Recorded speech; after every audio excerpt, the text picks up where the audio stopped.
Le présent atelier que nous avons organisé dans le cadre de l'ILD 7 des centres d'excellence entre dans le processus d'accréditation dans lequel s'est engagée l'Université d'Abomey-Calavi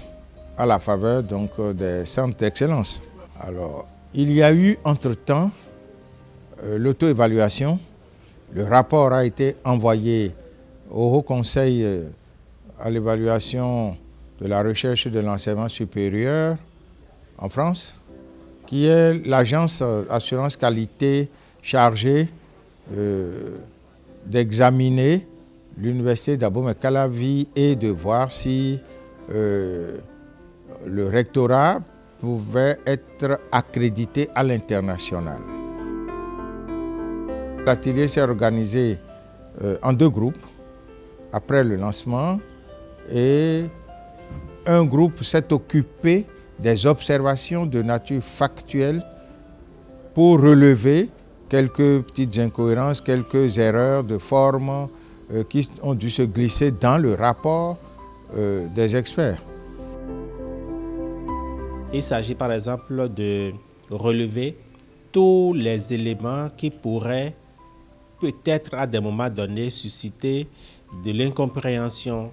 ou de petites confusions ou de petits malentendus dans le document qui a été élaboré et qui nécessitait bien entendu donc une retouche donc, de la part de nous qui sommes donc à l'opérationnel, qui vivons la réalité de l'Université d'Abomey-Calavi.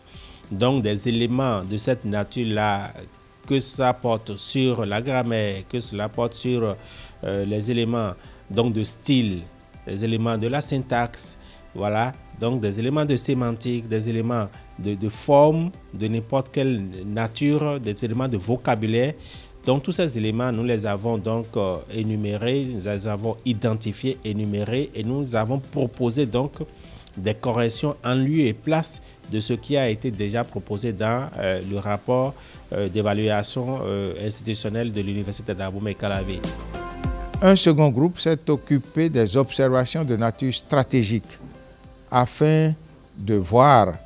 ce qui est reproché, ce qui est également recommandé au niveau fonctionnel, au niveau stratégique dans le cadre du pilotage et la gouvernance de l'Université d'Abomey-Calavi.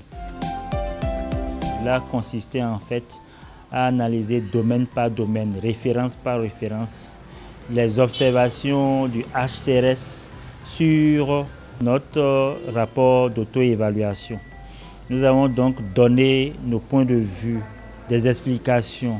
pour permettre au HCRS d'avoir une meilleure idée, une meilleure explication sur le rapport que nous avons produit à leur appréciation. Nous avons dans une deuxième partie aussi travaillé sur la prise en compte de leurs recommandations. Nous leur avons donc proposé un plan d'action pour la prise en compte des observations qui nous ont été formulées. Quand nous aurons fini, nous allons envoyer, notre réception du rapport d'évaluation externe qui sera ajouté au document dont disposent les experts là-bas et le comité va se réunir pour décider maintenant, statuer et décider de conclusions qu'il faudrait et de ce qu'il faut prendre comme décision dans notre quête de reconnaissance, dans notre quête d'accréditation internationale.